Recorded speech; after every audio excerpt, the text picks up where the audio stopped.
Hey everybody, good evening, I almost caught me off guard. I was trying to download some files for us. Let me double check our sound here. Yeah, it looks good. All right. Well, happy Tuesday to everybody. Been a busy week. People on Facebook and on the shorts probably seen the Oleynik truck getting worked on. Got a bunch of stuff done on Dave's car. Actually had the VIN inspection done today, so it should be ready for getting a title and a tag for it. Hey Rick, how you doing? Mike, hey man, what's going on? So yeah, that was good getting Dave's car pretty much ready, although I may have ran into a snag on that, but we'll talk about that in a minute. So Thursday I'm leaving for Darlington. A group that I'm involved with on Facebook, Stock Car Classics. These guys do a lot of hard work negotiating and dealing with NASCAR and stuff like that to be able to do display and run laps at various NASCAR tracks. And the club has been invited to Darlington for the Throwback weekend, Goodyear 400 and the Xfinity Sports Clip 200. So been working on the Cup car, getting that ready. I had it all set up for road course, so I had to switch it back to oval, although I probably didn't need to do that. We're not going to run that hard, but I just figured, I just can't leave things alone. I just can't go to a event not prepared for what we're doing. So been working on that. My buddy Mike helped him out with a 5.3 that he's putting in the El Camino. So got that thing all set up, ready to, he's taking up to go put in the truck. And did a big shuffle in the shop. We took Chuck's OBS pickup down to the body shop on Saturday. So they're going to get the underhood, firewall, and inner fenders and radiator support painted up in that thing. So when it comes back, we're ready to start installing the 383 twin turbo motor and the 4L80 transmission. It's going to be awesome.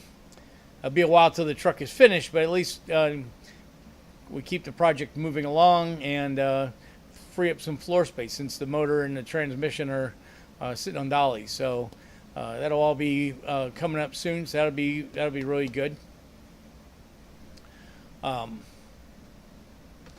So on Dave's car, I've been working on the tune. When I went to the body shop, it had low fuel pressure, had low oil pressure, and the instruments weren't working. And I found I had missed the putting a 12-volt constant power to the Dakota Digital, so that fixed that.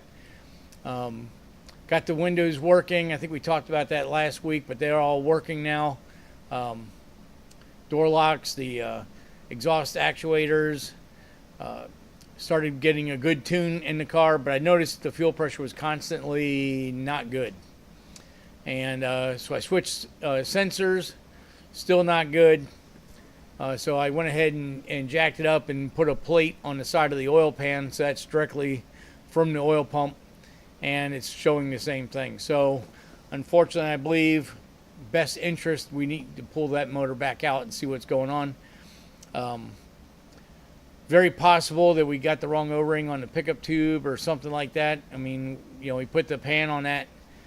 We put the original pan on that motor 8 years ago, and then been sitting. And then just before we took it down to get painted, we went ahead and put the right Holly pan on there. And in fact, Dave showed me pictures, and it looks like everything looked right.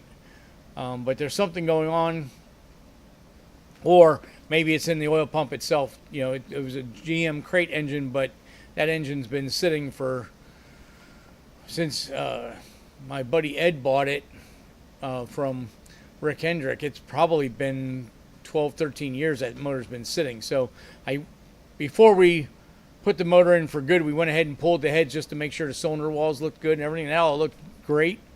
I never thought about looking in the bottom end, but now we're going to have to check that out and see what's going on with that. This is the first time I've had an LS engine not have oil pressure, so be a learning curve. We can figure out what's going on with it. So that's why I don't have a good walk around video tonight for us for the car, because I don't want to run the engine anymore. Luckily, we haven't driven the car. We moved it up and down the street one time, and it's idled into the body shop, idled into the trailer. That's about as far as it's been run. So I definitely want to take a good peek at the bearings and everything in it. It does show some oil pressure, so it's not like it has no oil pressure. And the weird thing is the lifters aren't clattering. So I'm not 100% sure what it is, but two electronic gauges and a mechanical gauge all verify the same thing, that it's not where it's supposed to be. So we're going to take it apart and fix it. So once I figure that out, I'll show you guys where we're at with that. I haven't gotten a chance yet on the 4200 to make the oil fixture so I can pressurize the cylinder head to see where our lubricant problem is on that. Hope to do that when I get back from Jackson, or from Darlington. And I did get the my truck aligned last week, and we got all the stuff moved up to Doug's shop, and then we started on the Oleynik. So excuse me.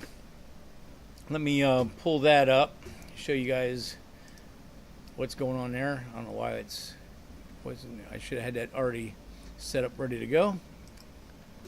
Maybe it is. Nope. Just take me a second here. Good thing I caught that. Music was still on.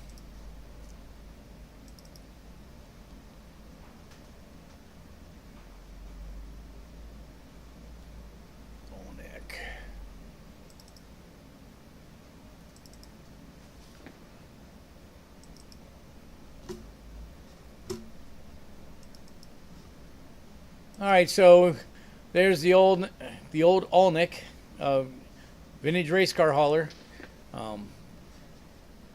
Scott had the front end painted, the original front end. Let me switch screens here.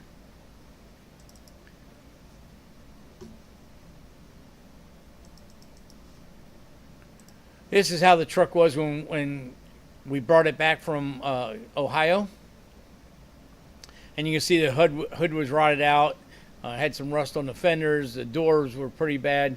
So he had a bunch of rust repair done back then. And unfortunately,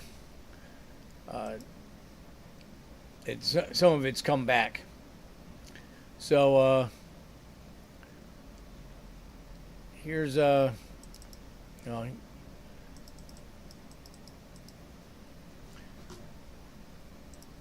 there's the engine all put together. You might have seen that the last show. I forgot if I showed that or not. But 8.1, 8100 Vortec.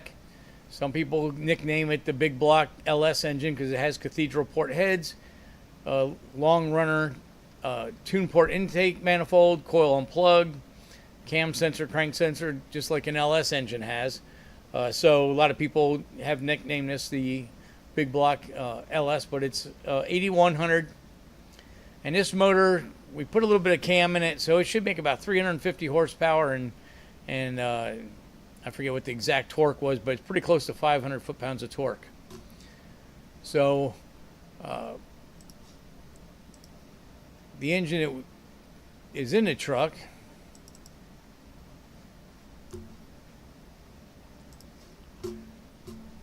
Is this thing. So that's a 366 big block, so it's a tall deck just like the 8.1, but it's only 366 cubic inch. It's got a super tall piston with 3 compression rings. In doing some research, GM thought, well, if we have 3 sets of compression rings, the bores can wear, and we can run looser clearances, and the motor will last longer. But it's a very small bore, so the block isn't really super useful unless you're going to put it in something that's going to work, pull loads, or like a buggy or a pickup truck that you're going to pull a trailer with or something like that. You're not looking for speed, you're looking for power. But this motor only makes about 250 horsepower, and it made in the low 300s in torque. So obviously the 8100 is going to be a big increase. There's the oil pan. It's just some of the pictures of it. Got a big Clark 5-speed manual transmission with the drum brake on the back. Obviously you can see that PTO covers on both sides. And being it's a big truck, they mounted the transmission off of the bell housing and then had 2 mounts in the front of the balancer. So completely different configuration than the way we would mount a current engine, so I have to make motor mounts for that. I guess I didn't get a good picture of that, but there's the engine from the opposite side. And you can see I removed all the sheet metal off the front of the truck to pull the motor out. 2 reasons for that. Obviously, one, it made it a lot easier to pull the engine transmission as a package, since I didn't have a big heavy-duty transmission jack to remove the trans by itself. Also gave us an opportunity to have all the sheet metal blasted because some rust is coming back. And the radiator core support, I didn't realize at all, but the whole bottom of the core support was rotted out. So it was good to get that out of there.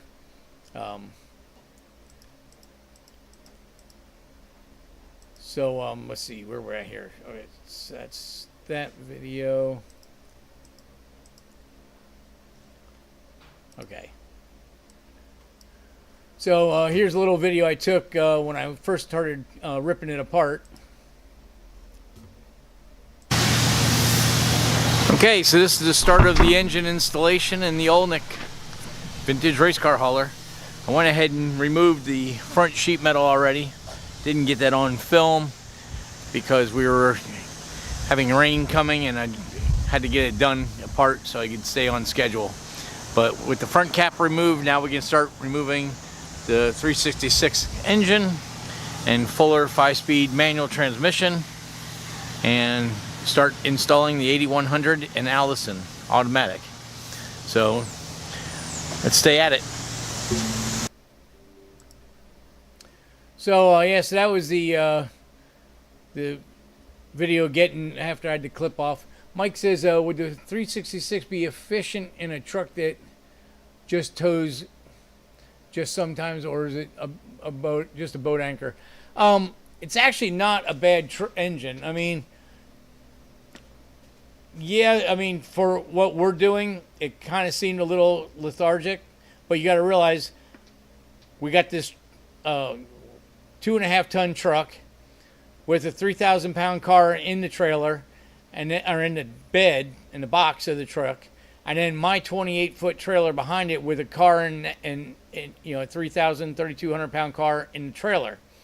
So yeah, it didn't feel super spunky, but I mean, it would still run down the highway 70 mile an hour.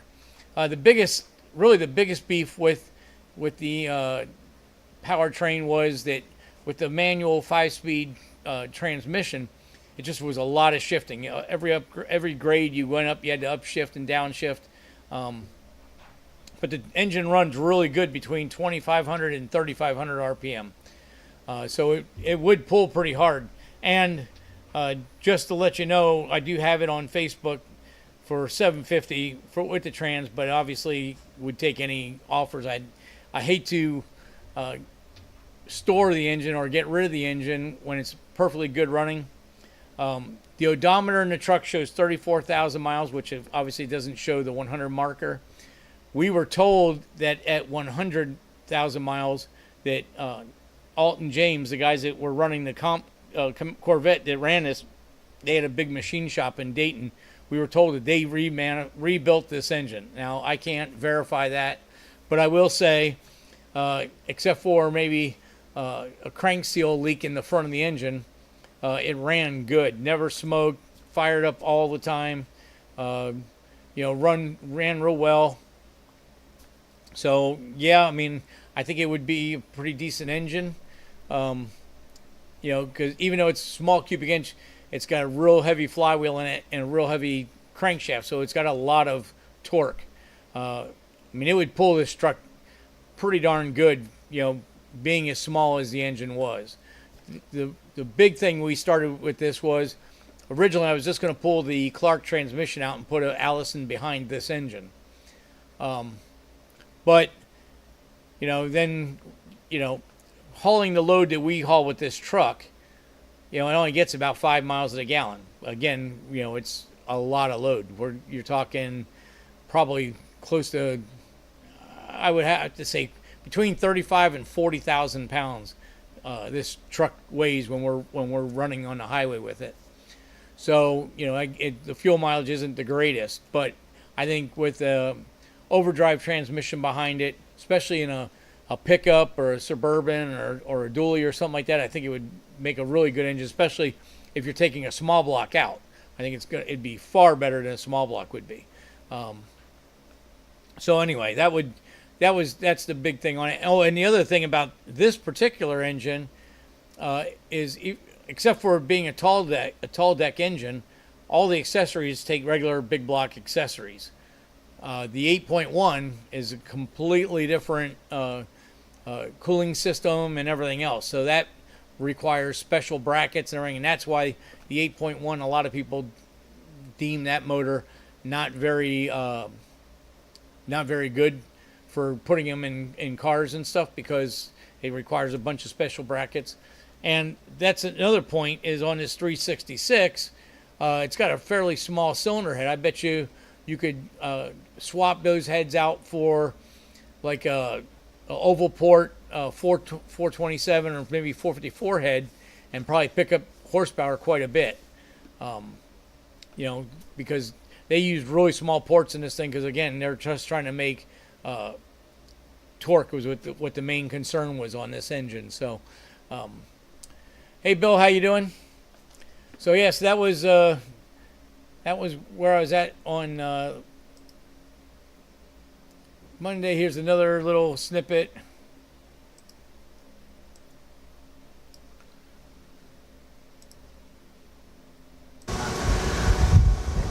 All right, so we get the motor coming out. That's the best engine hoist you could use, but the engine training's coming out.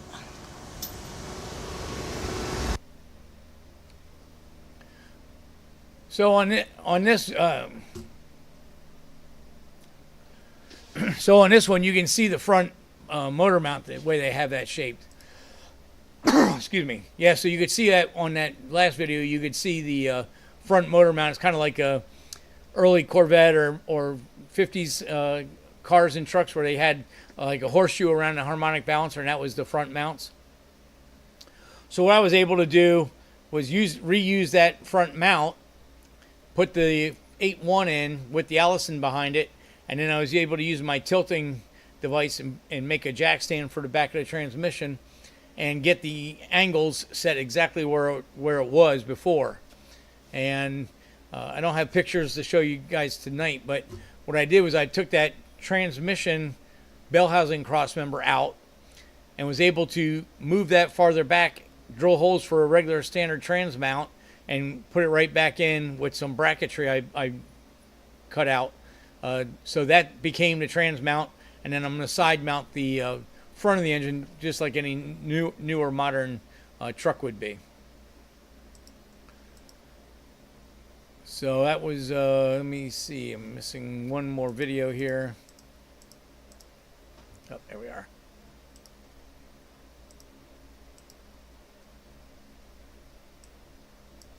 So this video was from Monday morning.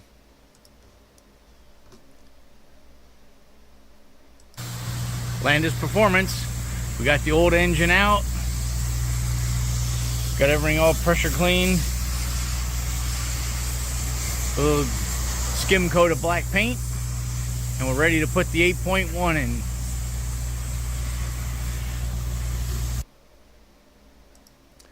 Yeah, so that's where it was Monday morning.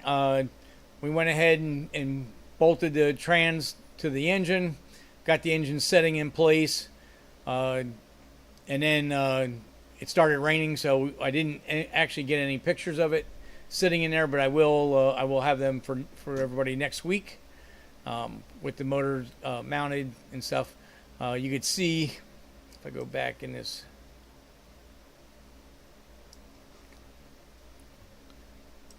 if you look right here, here's the cross member I was talking about. That went to the bell housing before, but now I was able to slide that back on the frame and make a trans cross member out of it. So that worked out pretty well. So that's kind of where I was at with that. You guys may have seen some stuff on some shorts on YouTube, and I did some videos on Facebook. But yeah, I'm doing that job up at my buddy's shop. Doug's up at DNR. It's not something I could handle here at my place. I don't have a fork truck. My engine hoist would never pick up that engine and trans together, and I have no way of pulling the trans out separately. And then with the truck sits so low, I don't think you could pull the trans out the bottom anyway, because it's just way too low on the ground. And of course, I don't have any big jacks and stuff here, so I opted to do it up at Doug's. He was gracious enough to give me a spot behind his place, and so I was able to use the fork truck to move stuff around, and he's got a nice 30-ton pneumatic jack, so I was able to jack it up. And Doug actually had a great idea. We took a set of old trailer rims, and I built some wood bases so they wouldn't dig into the asphalt, and put the front wheels up in those rims to get it up. And that actually got the truck high enough where I could slide under on a creeper, because typically I can't even get underneath it laying flat on the ground. I have to suck the old gut in to get underneath it. So on concrete it's not too bad, but to slide around on asphalt like that would not have been a very good job. So thanks to Doug, we were able to get it up there to the shop, and it made it a lot easier to get that thing going. So working on that thing, getting that that project moving along. Once I get the engine stuff in there, I still got to wire in the Terminator X to run the engine management. And we have a old, I guess it's like a 6.5 diesel ECU.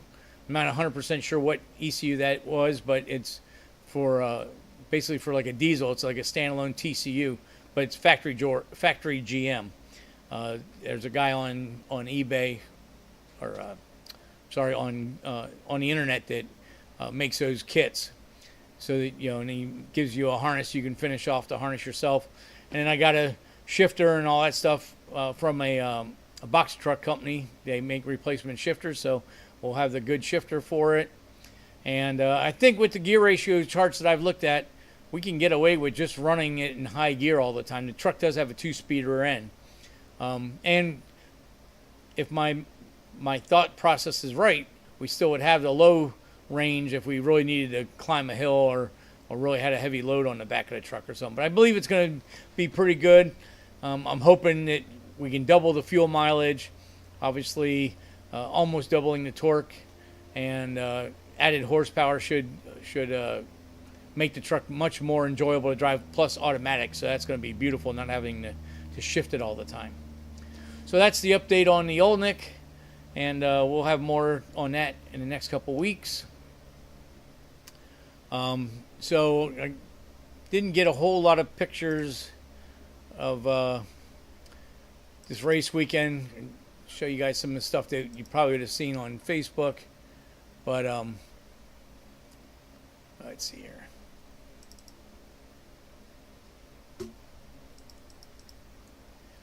Yeah, so the Stock Car Club, you guys, Stock Car Classics, you guys, if you aren't members of it, you probably wouldn't see these pictures unless I think I may have shared them, but they were counting down the days. So obviously on day 7, they put a picture of not my car, but uh,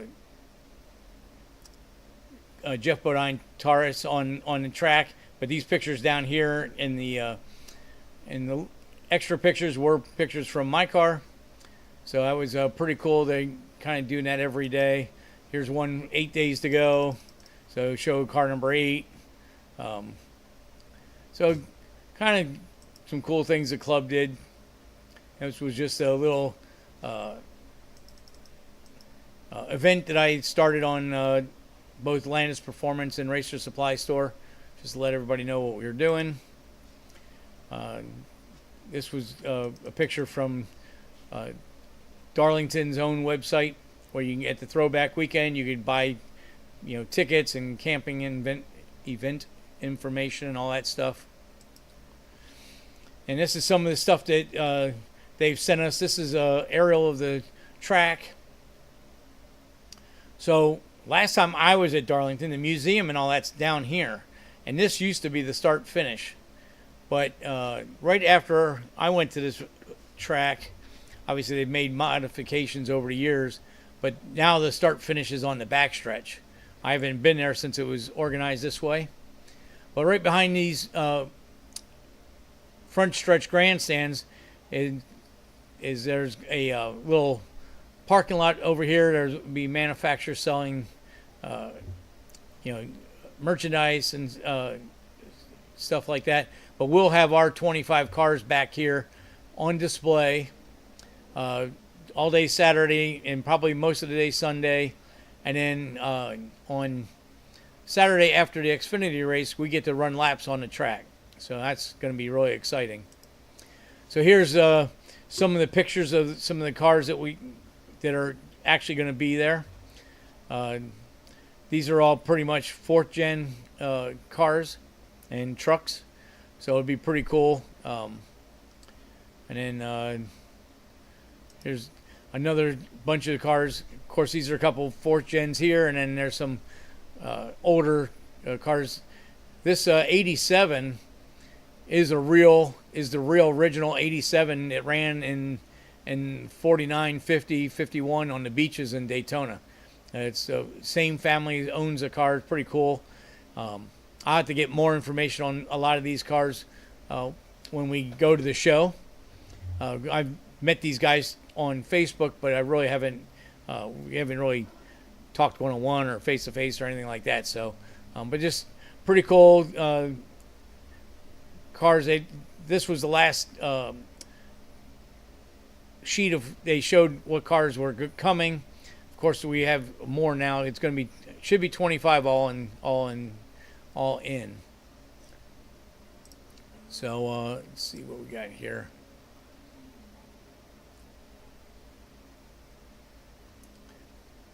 I think that was it for that.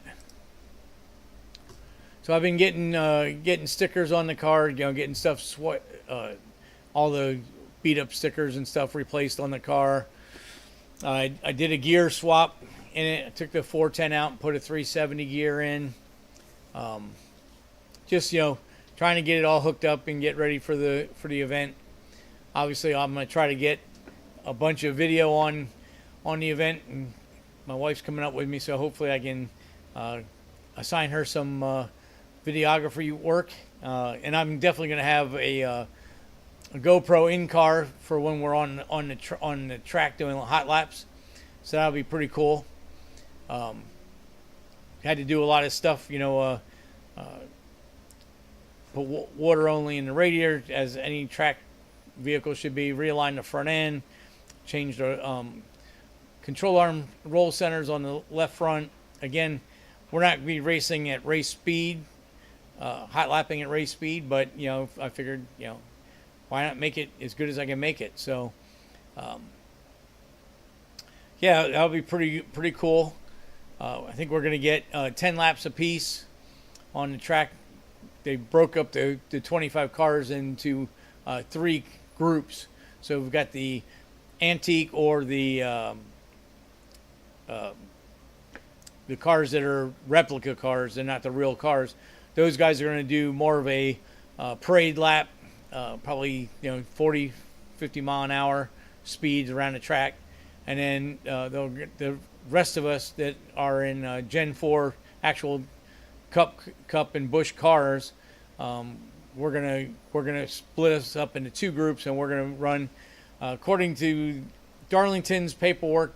They said we're good for about 100 miles an hour, so still not track speed, but still should be enough to be interesting. And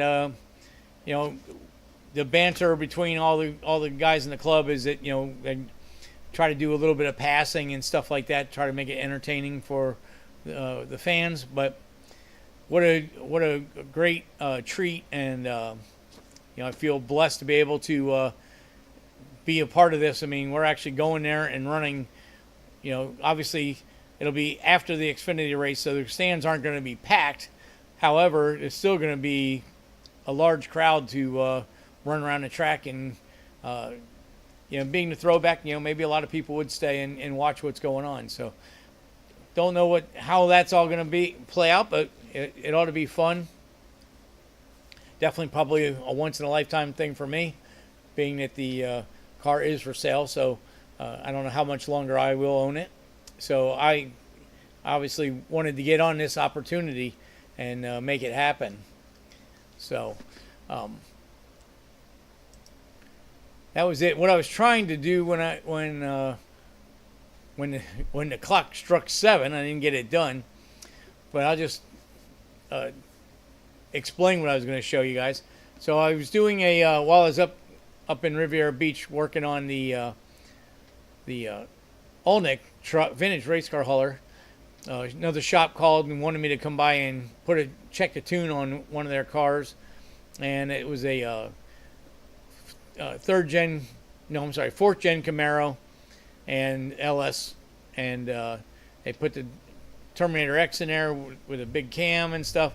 And I went up there and started up and had the laptop in the wideband is doing this. It's going from 10 to 20 at about that rate of speed. So my first inclination was that the O2 sensor is damaged. So that's what, I didn't really look at it very, very long, but I saw the program. The program had a lot of issues in it. I'm like, well, I can't really do a lot until we get an O2 sensor that's working properly. But so I went and talked to the shop owner, and he was like, man, we've just put that O2 sensor in. This thing is eating O2 sensors. So that made me stop and think for a minute. Wait a minute, maybe I kind of knee-jerked that rapid movement of the wideband as being a bad wideband. Maybe it's not a bad wideband. So I went out and looked at the car again, started up, had it running, and was looking at the exhaust underneath the car. So it's got long tube headers, O2 sensors. The wideband is in the collector of the header, but it has slip-on Y pipe, and you could see where the manufacturer made the Y pipe so it would clamp down tight. They put slots in it. Well, you could see at the slots there was black carbon exhaust marks coming out of the pipes. So listening and looking at that, I said, you know what, it's not the O2 sensor at all. The problem is we're sucking fresh air in the exhaust. So I had the shop go ahead and seal up all the exhaust. I believe they actually cut the Y pipe and actually put V bands on the header and on the Y pipe. So now it was a V band seal, which is pretty good seal. They can still leak a little bit, but for the most part, it's pretty good. But this cam had a pretty good amount of overlap in it. So what you can get with a cam with overlap, you'll get a pulsation in the exhaust, where the exhaust waves are actually going forward, backwards, instead of just going in a backwards motion, scavenging each pipe. So, I mean, at higher engine speeds, it will create the scavenge the way it's supposed to, but at lower speeds, you can actually get fresh air sucked in. I've ran into this before, where I had a car, and it had regular header flanges on it, but the O2 was doing weird things. we had a wideband in one pipe that was not connected. It was just a monitoring gauge, and we had the wideband to the fuel injection in the other pipe, and the variation was huge, almost 2 points of variation. The EFI wideband was showing that the engine was very lean, and the one that was in the right bank, the left bank showed rich. So on that one, I was able to use my smoke machine, and I smoked the exhaust and actually found a pinhole in the collector between the 4 pipes on the right bank. And really interesting is that car never had an exhaust leak. You couldn't hear any exhaust leak, but what was happening was the scavenging forces of the header were actually drawing fresh air into that pipe, creating the O2 to read lean because it's getting fresh air from an outside source. So it's a really important thing to keep an eye on when you're working on an EFI engine. You really need to make sure that there is 0 exhaust leaks at the cylinder head, at the collector, and then at least 18 inches beyond the wideband. Anytime you can get an exhaust leak in any of that area, it can be drawing fresh air in, and it's not going to contaminate the sensor, but it's going to contaminate your readings, and it's going to make it very difficult to do tuning using the information provided by the wideband sensor. So just food for thought on that. I wanted to have the data log set up and stuff so I could show you, but needless to say, it's just something whenever when you're setting up an EFI car, whether it's for yourself, a friend, or whatever, you got to remember these things. You definitely want to make sure that the wideband sensor is as close to 12 o'clock as you can get it. The lower on the sides of the pipe you have the sensor, the easier it is to get moisture contamination. So I'm sure you've all seen when you start up your car in the morning or when it's been sitting for a while, a lot of water condensation comes out of the tailpipe. So if your wideband sensor, or O2 sensor for that matter, is below, if you looked at a clock, below 3 and 9, if it's up here, the better it is. The more up to the top, the better it is, because the water condensation is going to fall to the bottom and it's not going to get inside the wideband. But if you're down in this area, the sensor can be picking up condensation, and if you look at a wideband, there's a hole at the tip that it senses, and then it's got like exhaust ports out the sides at the base. So that means water is going to go right through that sensor, and once it hits the porcelains, it's not actually porcelain, but the material inside the sensor that actually does the monitoring, it will ruin it immediately. So whenever you're putting a wideband sensor in or O2 sensor in, keep that in mind. It has to be on the top of the pipe as close to 12 o'clock as you can get it. But 9 and 3 are, all the way down to 9 and 3 are acceptable, but you could have more of an issue with the wideband sensors going bad when they're down there. I've never seen one go bad when they're at 12 o'clock. So again, just food for thought, and that was what I had for that. I didn't have any. I wasn't able to transfer the data log and stuff to the main computer, so I wasn't able to show you guys that. But that's pretty much where we're at. We got the Oleynik moving along very well. I got side mounts in today. I originally had the mounts. I was trying to make everything on the 8.1.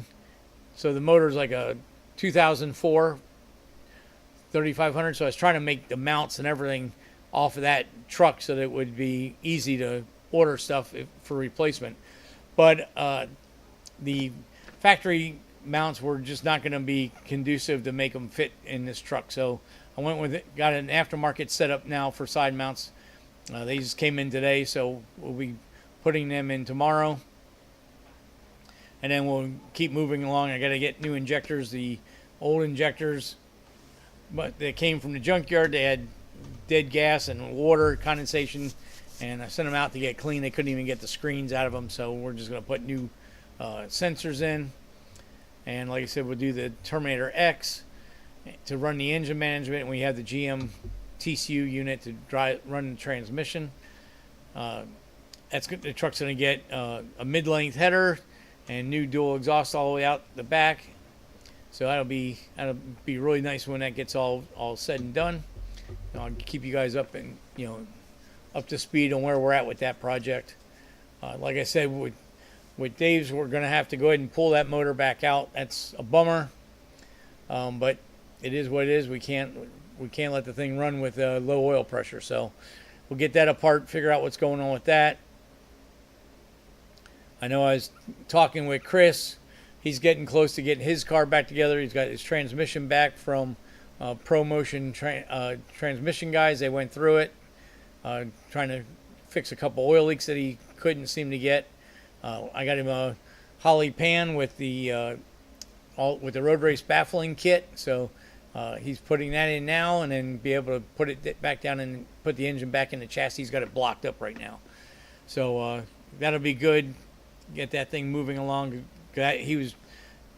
You saw we had the engine, the car together, but had oil leaks, and we're trying to chase those oil leaks, trying to make it where it doesn't have any oil leaks. So yeah, we had a Moroso sheet metal pan on. I'm not a big fan. I like Moroso products. I like their racing pans, but I'm not a big fan of a sheet metal pan on a LS engine. I believe that the cast pan is a rigidity component to the rest of the engine block. So I always like to try to put some type of a cast pan on those. And we got I've got the Dick's T-type up on the 2-post lift now since Chuck's truck is out of the shop and for underhood paint. So hoping to get back on that thing. Been trying to do is work a couple days on the Oleynik and then a couple days in the shop, so we can keep moving all these projects forward. So hopefully we'll be able to get that done. Of course, this deal going to Darlington kind of threw a monkey wrench in that whole project. I've ended up spending a good portion of Sunday and a good portion today working on the car, getting it ready for the event. But we're getting close, and we should be pretty good to go there. So yeah, I'm getting all the side skirts on. I got a bunch of the stickers, contingency stickers replaced on it. So all the ones that were dried out and cracked and faded and stuff, I got them all replaced. I put new lanyards on all the hood pins and trunk lid pins, so that's all looks fresh and ready to go. I still have to do a quick scale on the car, and I do have to balance all the tires. I mounted up tires, and I don't know why, but I didn't balance them. So I need to take them off and get them balanced and get that done. And then we'll be pretty much ready to roll. I got my camper out of the back. My wife was nice enough to scrub that thing head to toe because it's been in storage for a while, and I did use it last year for the World Street Finals in Orlando.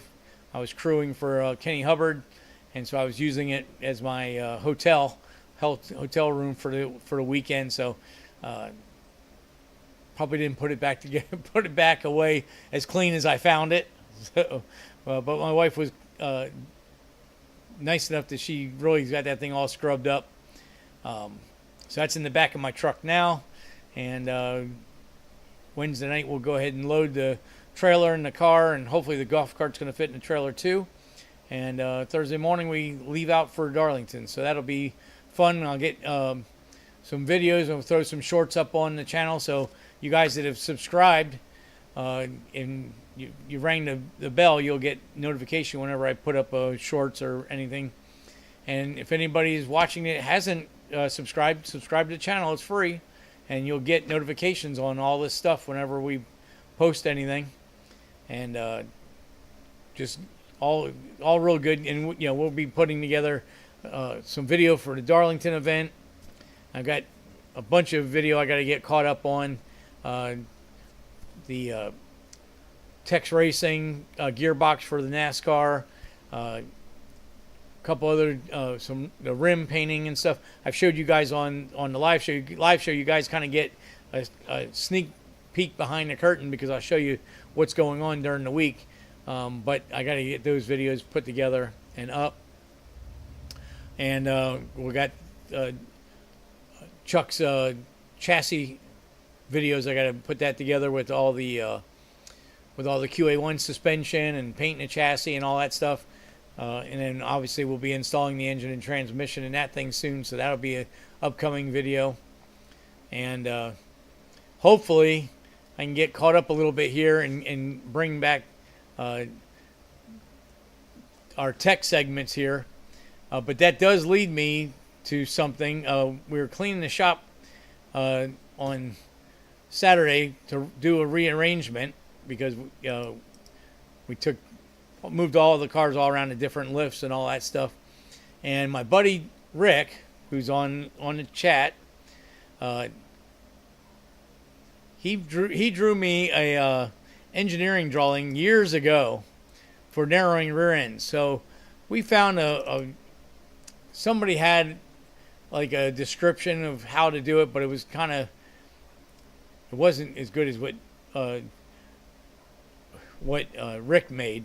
But we were looking around, and my buddy Dave's like, "Hey, didn't Rick make you a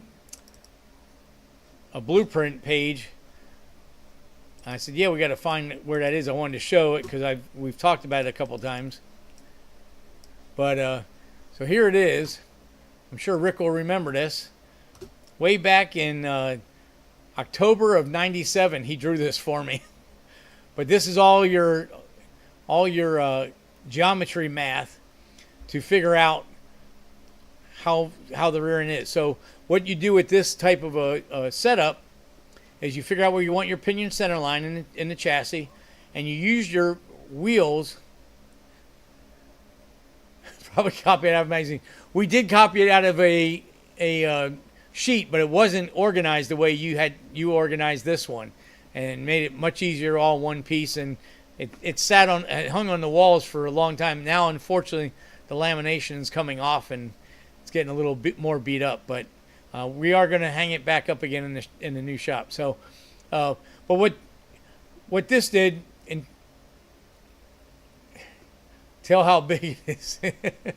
Yeah, it's a pretty good size page. It's not a poster board size, but typically people would narrow the rear end and then try to figure out the wheel offsets, and it made it very hard because if the offset was something you couldn't get.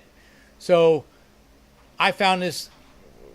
We found this drawing, doing it with the wheels. So this is the way we've always narrowed rear ends, and at Street Rods and Classics, my old shop, and ever since then. So we would get the wheels and tires that we're going to use, place them in the wheel well. We could place our gap between the wheel and the inner fender or outer fender and the frame rails, figure out where we are. Now we have the offset. We already have it. And then from there, we can measure back of the wheel surface to back of wheel surface, and then put in our equations for hat thickness, for brake offset. And what brake offset is, it's the distance from the housing end to the axle flange where the rotor sits. So that there's all different brake offsets. So when you're ordering your brakes and all that stuff, all this stuff is stuff you need to know so that all the math works when you're all done. But with all this information and with the sheet that Rick had drawn for us, it was very easy to cut a rear end, make it exactly how we wanted it, and everything would fit perfectly, and the wheels would sit exactly where we wanted them, and it would just come out fantastic.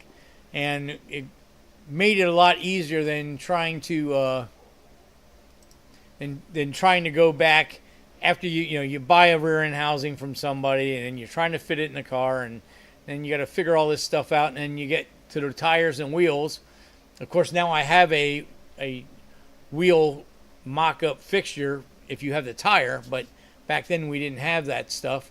And depending on, of course, back then wheel offsets weren't like they are nowadays, where you can buy a custom wheel. But if you wanted to buy a shelf wheel, especially back in the 90s, we were using a lot of weld wheels and stuff like that.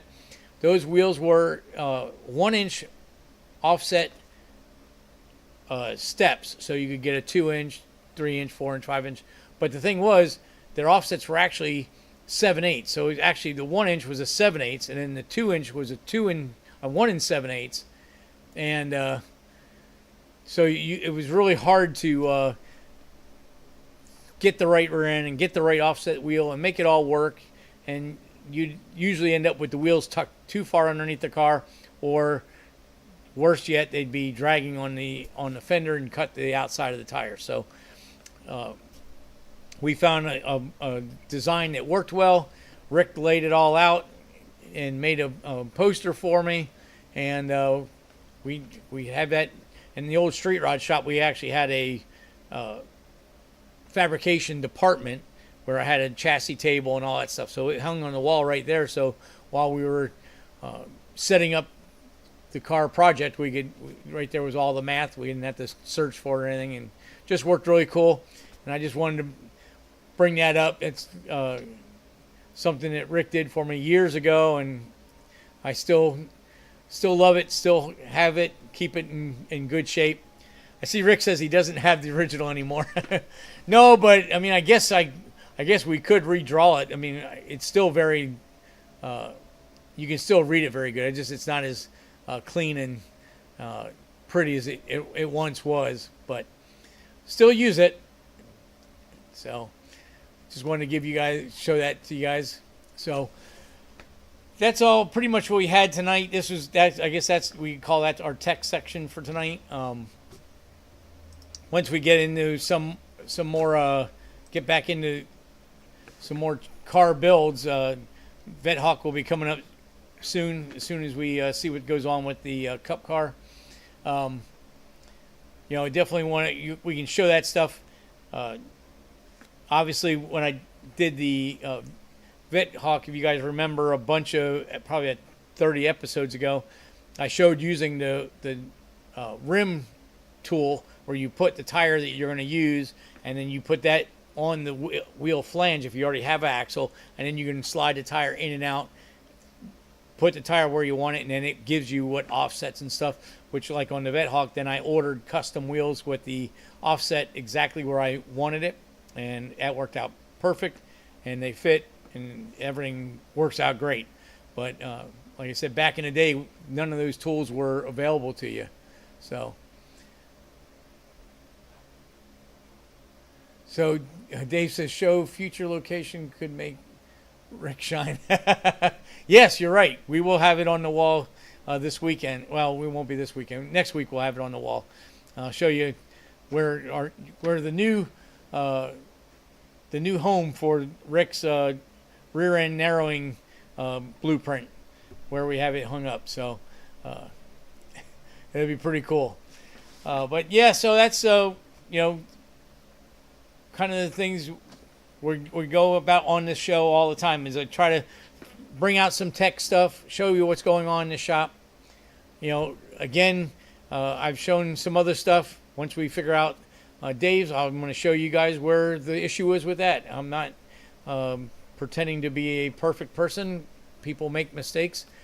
I don't know at this point if it's a mistake that we had made putting the oil pan on, or maybe the oil pump, the bypass in the oil pump is stuck from the engine sitting for so long. This is something at this point we don't know yet. So until we get it apart and do the exploratory surgery, we will find out. But we have all the parts here in the shop to correct whatever we need to correct. And we will take a peek at the bearings just to make sure. I don't think there's any issues, but we're there. I don't want to leave any steps unturned. Of course, we'll get some more updates on the Oleynik as we get that project progressing along. And when we find out what's going on with the Cup card, and hopefully that will be moving on to a new owner, and we will get back on the Vet Hawk. That's something that needs to be get back on pretty hard. I thought that was something maybe could have at LS Fest this year. It's not looking very promising now because time is flying by. But I'm gonna reach out to you guys again. You know, if any of you guys got a project you're working on, send me pictures and stuff, and I'll share it to the group. You know, Rick, you want to? I know it's been cold. You haven't really done much updates on the 55, but if you want to send me what you got, what you did last summer, I'd be more than happy to throw them up here and show everybody this work that you've done. I mean, it's all been great work, getting the suspension rebuilt and painting body panels and you know, rear end and all that stuff. And it goes for anybody else too. If you guys got a project at home you're working on, you want to discuss it on the show, send me some pictures and send me an email, and we'll bring it up on here and everybody can check it out. But I think that's all we have for tonight. I know it was a little short, but been a thrashathon the last 2 weeks here. So, but we did get, you know, like I did say, we got Dave's. We got all the electronics working in it. He did have the VIN verification done by the local county sheriff, and so now he can work on getting the tag for that thing. We'll get the oil pressure situation fixed and get this thing driving up and down the highway. Make sure we get all the bugs worked out of it, and eventually be in Dave's garage. So we'll keep you guys up to speed on where we're at with that thing. And I will have some video of it next week when I don't have the NASCAR taking all that stuff. Rick says I draw better than I build. I appreciate that, Rick. Yeah, so we'll see everybody next week. Like I said, I'll keep an eye out. I'll be putting shorts and stuff from Darlington, and probably do a walk around of all the cars that are on display and all that. And we'll do it all next Tuesday. So next Tuesday will be 89, episode 89. So we're inching our way to 100. I'm going to try to think of something we can do for the 100th episode show. Give away some swag, or maybe even maybe a gift certificate to Holly or something like that. So if you guys got any ideas of that stuff, put them in the comments. Give me an idea of what you guys think would be cool, and we'll go from there. So with that, I think we'll go ahead and say goodnight and see everybody next week. See ya!